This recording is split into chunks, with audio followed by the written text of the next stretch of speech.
जीअं सिंधु देश जीअं साईं GM सैयद 27 साल थी विया आहिनि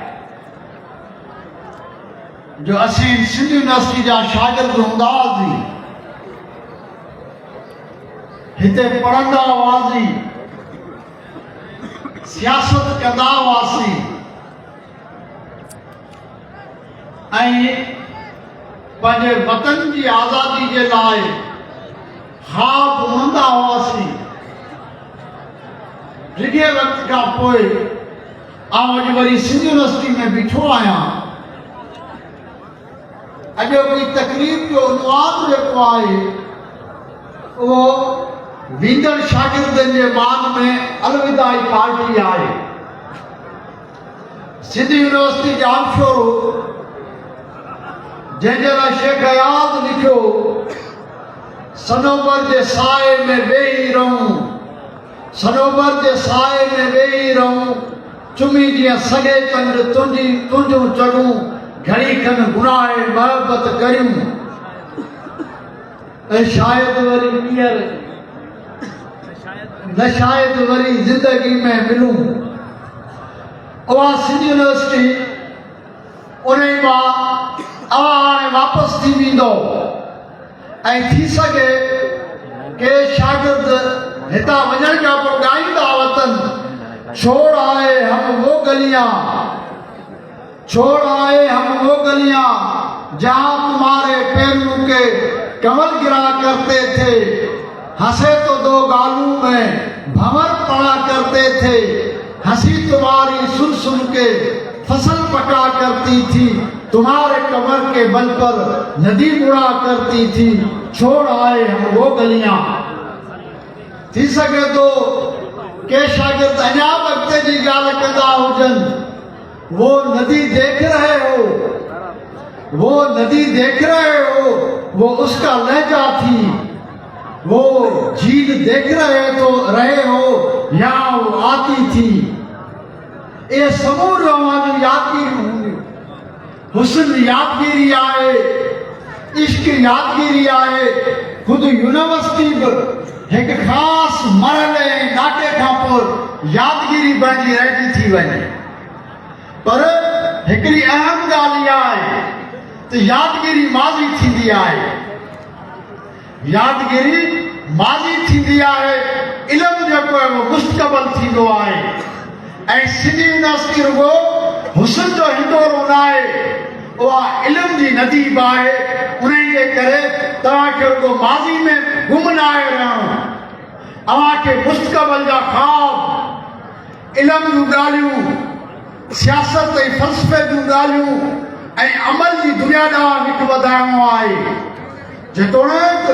यूनिवर्सिटी बि अमल आहे, पर अमल में असां एॾा कमज़ोर थी विया आहियूं जो अॼु उहा मादरे इल्मी जंहिंमें शागिर्दनि जे बराबरि शागिर्दियाणियूं हूंदियूं आहिनि, पर असांजी तकलीफ़ में हिकिड़ी छोकिरी वेठल न आहे। शायदि तव्हां अञा उहो माहौल पैदा न करे सघिया आहियो। डॉक्टर साहब वेठो आहे, हिकिड़ो दौर हूंदो, मबादा को दोस्त ते त राति जो प्रोग्राम आहे। असांजे दौर में राति जे प्रोग्राम में सभई शागिर्दियाणियूं GS जे प्रोग्रामनि में वेठियूं हूंदियूं, जिसाब जे प्रोग्रामनि में वेठियूं। त असांखे रुगो माज़ी खे यादि न आहे करणो, असांखे मुस्तक़बिल जी तमीर करणी आहे। इल्मु मुस्तक़बिल आहे ऐं GM साहिब जो पैगाम सिंध में अॼु सभ खां वॾो इल्मु आहे। इल्मु सियासत ख़ुदि बि इल्मु आहे ऐं जेकॾहिं सिंध खे अॼु कंहिं इल्म जी सभ खां ज़रूरत आहे त सभ खां पहिरीं सियासी इल्म जी ज़रूरत आहे ऐं सभ खां आख़िर में सियासी इल्म जी ज़रूरत आहे। आरिसन साहब लिखियो त अदब किताब वॾी ॻाल्हि आहिनि, पर तव्हांजो मुस्तक़बिल जेको सियासत बदिलाए सघे थी। ऐं सियासत उहा जेका साईं GM साहिब जे फ़िक्र जी सियासत आहे, जेको असांजी अॼोकी तकलीफ़ जो ॿियो उनवान आहे त पैगाम GM सैयद। ऐं पैगाम GM सैयद छा आहे? तमामु सादो। तव्हां फ़लसफ़े जा शागिर्द आहियो, तव्हां साइंस जा शागिर्द आहियो, तव्हां आर्ट जा शागिर्द आहियो। तव्हांखे इहा ख़बर हूंदी त तो सच के लाइ तमाम घणा किताब लिखिया आहिनि अणगणिया पढ़ण खां मथे ऐं कंहिं सच के कंहिं दौर जे कंहिं मख़सूस सच के इज़हारण जे लाइ कई किताब लिखी सघजनि था पर सच जी हिकिड़ी ॿी ख़ासियत आहे उहा इहा आहे हिकिड़ी ख़ासियत हुनजी इहा आहे तो काइनात वांगुरु पखनि जे अंदरि आहे काइनात हिकदमि बीहे नथी साइंस चए थी काइनात ॾींहों ॾींहुं पखिड़िजी रही आहे किरोड़े कहकशाऊं आहिनि जिन जो अंत कोन्हे शुमार कान्हे ॻणप कान्हे अणगणियूं साइंस अञा उन्हनि जी कथ न आहे करे सघी सच बि ईअं थींदो आहे तो पखिड़जंदो वेंदो आहे तवील थींदो आहे उनजो तफ़सील जेको तमामु वॾो थींदो आहे पर सच जी हिकिड़ी ॿी ख़ासि ख़ूबी आहे उहा इहा त जिते ॿूढ़ो थींदो आहे जिते मुंझल थींदो आहे जिते तमामु वॾी तरतीब रखंदो आहे उते तमामु सादो थींदो आहे तमामु नंढड़ो तमामु मख़सूस तमामु थोरो हिकिड़ी सिट में समाइजी सघण जेतिरो ऐं साईं जन सिंध जी समूरी तारीख़ खे हज़ारे सालनि जी तारीख़ ॿिनि टिनि सिटनि में समाए छॾी हुन चयो सिंधी हिकु क़ौम आहे सिंधी हिकु क़ौम आहे सिंध हिकु मुल्क आहे आज़ादी जो हक़ आहे आज़ादी मुमकिन आहे ऐं सम्झा त को बि सियासी पैगाम एॾे मुख़्तसिर अंदाज़ में शायदि को मुफ़क्कर अॼु ताईं पेश न करे सघियो आहे जंहिं अंदाज़ में साईं जीअं साहिब पेश कयो सिंधी हिकु क़ौम आहे सिंध हिकु मुल्क आहे आज़ादी जो हक़ आहे ऐं आज़ादी मुमकिन बि आहे आज़ादी अणकर बि आहे उहा टरी नथी सघे उनखे रोके नथो सघे उनखे घणे वक़्त ऐं सिंधियुनि खां परे नथो रखी सघे इहो साईं जेम्स जे पैगाम जो हिकिड़ो सभिनी खां अहम ऐं ख़ासि पासो आहे सभिनी खां ख़ूबसूरत सभिनी खां ताक़तवर ऐं इहो पैगाम जेकॾहिं सिंधियुनि सम्झी वरितो ऐं जॾहिं सम्झी वरितो ऐं सम्झा थो सिंध जे अंदरि इनकलाब बर्बाद थी ऐं माण्हुनि खे इहो पैगाम केरु सम्झाईंदो अवां शागिर्द मौजूदनि चयो त पंहिंजनि माण्हुनि ॾांहुं वञो उन्हनि खां सिखो ऐं जेको वरी उन्हनि खां सिखो था उहो उनखे सेखारियो पाण पूरी यूनिवर्सिटी मां सिखियो आहे शागिर्द सियासत मां सिखियो आहे कुझु पंहिंजी आवाम खां पंहिंजनि माण्हुनि खां सिखंदासीं ऐं उन्हनि खे सेखारींदासीं छा त सिंधी हिकु क़ौम आहे दुनिया में जी ॿियूं क़ौमूं आहिनि अनेक क़ौमूं आहिनि ॿिया मुल्क आहिनि ईअं सिंध हिकिड़ो मुल्क आहे अक़वाम मुतहदा जे अंदरि गॾियल क़ौमनि जे अंदरि जी ॿिया मुल्क आहिनि सिंध जा नंढड़ा मुल्क आहिनि आबादी में पखेड़ में जाग्राफियाई बीहक में वीदे पंहिंजे वसीलनि में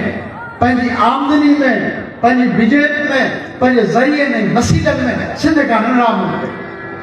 जॾहिं नंढा मुल्क सिंध खां नंढा मुल्क आज़ाद रही सघनि था त हिकिड़ो ज़बरदस्त तारीख़ी शानदार मुल्क आज़ाद छो नथो रही सघे वो आज़ाद रही सघे ऐं अॼु असांजी हुन आज़ादी वारी जदोजहद जे लाइ बि संजीदा मरहलो आहे ऐं जीअं सिंध क़ौमी पार्टी जे सरबराह जी हैसियत में साॻिए वक़्तु जीअं सिंध रहबर कमेटी जे सरबराह जी हैसियत में चवां थो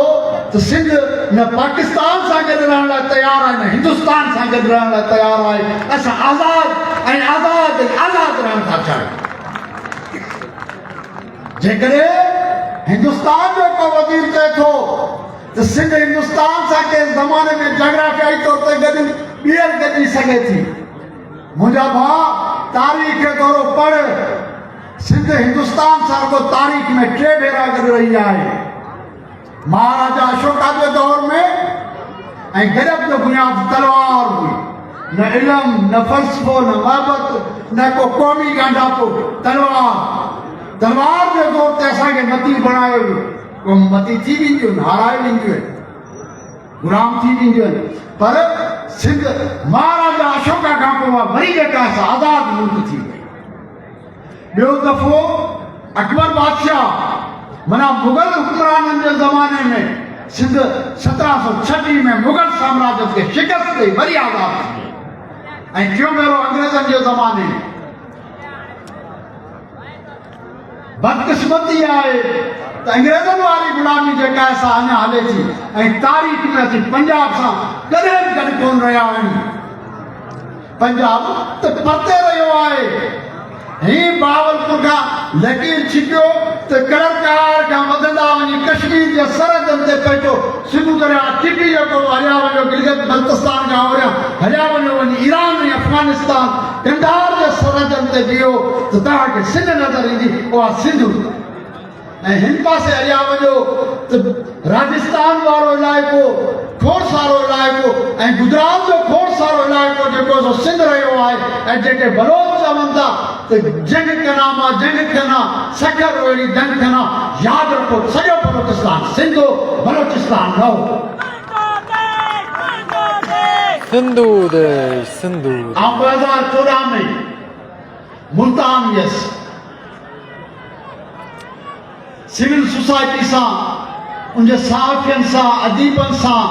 सियासी कारकुननि सां कचहरियूं थियूं उनखे वॾो शौक़ु हो त असांजो जेको सराइकी वसेब आहे उहो सुबुह थियणु खपे असांखे सुबुह करियो मुंहिंजा बि बिने तरिया आयो चइनि छो मुंहिंजो असीं चवंदा आहियूं मुल्क थियो ऐं घुरता करे सुबुह थियूं ऐं मूं चयो तव्हांजी ख़ुशकिस्मती आहे त सिंधियुनि में को हिटलर जहिड़ो माण्हू न आहे जेको नथो चए मुंहिंजो सिंधु देश मान कश्मीर ता मुल्तान मूं चयो ख़ुशनसीब आहियो जेकॾहिं तारीख़ी तनाज़ुर में तारीख़ी दहवान ते केरु हलंदो त यादि रखो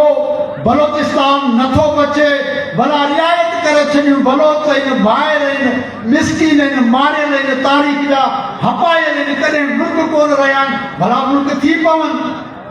रियायत करियूं त वॾा अधु बलोचिस्तान जेको सिंध जो हिसो थी वेंदो अदा बंगाली अदा गुजराती ॿाहिरि आहिनि रियायत था करियूं अदा लखपत असांजो आहे विदे जेको सो कच्छ वारो नाल जेको आहे कच्छ जो ऋण न अॻिते हलिया वेंदासीं सीर करीब ताईं हलिया वेंदासीं सीर खारी ताईं पर उनखां अॻिते हलो त गोरी करीब जेका उहा सिंधु दरिया जी छाड़ आहे जेके जेके इलाइक़ा सिंधु दरिया सां लाॻापियल उहे सभु सिंध आहिनि अदा बाड़मेर असांजो आहे अदा जैसलमेर असांजो आहे जेके इलाइक़ा भिटाई जी शाइरी में हिन खिते में आहे उहे सभु सिंध आहिनि पर असां अहिड़ी का बि दवा सियासी नुक़्ते निगाह खां नथा करियूं जो असां चवंदा तारीख़ी मामला छेड़ींदासीं त ॻाल्हि घणी परे वेंदी हर क़ौम पंहिंजा दंग झले पर जेकॾहिं सिंध जी जाग्राफी जे लाइ को ख़तरो पैदा थो थिए उहो जेकॾहिं इंडिया जो को वज़ीर करे या वो पंजाबियुनि जो को वज़ीर करे असांजे लाइ ॿई सूरतूं क़बूल न आहिनि भले को बलोच ॿाहिरि करे असांजे लाइ इहा सूरत मुक़ाबले क़बूल न आहे असांजो वतन असांजे समूरनि शयुनि खां मुक़दम बालादस्त ऐं मथबरो ऐं बाबत भरियो आहे तंहिंजे करे सिंध जी जाग्राफी खे जेके बि ख़तरा आहिनि मूं कुझु ॾींहं अॻु में पॉलिसी बयान जारी कयो रबर कमेटी पारां त असीं अदम तशदुद जा पोइ लॻा आहियूं असां साइंस गेम्स जे अदम तशदुद जे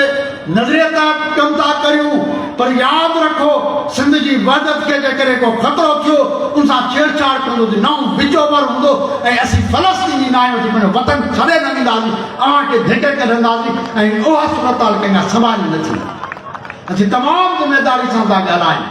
त जेकॾहिं असांजे वतन खे ख़तरो थींदो त पोइ हिते केरु बि सुख सां न सुम्ही सघंदो ऐं ॿिया जेके मामला आहिनि जेके मामला मसइला आहिनि सिंधु दरिया जो मामिलो आहे या जेके तरमीमूं थियूं अचनि आउं चवंदो आहियां त 27वीं तरमीम जी माना आहे आइनी मार्शल लॉ माली वञट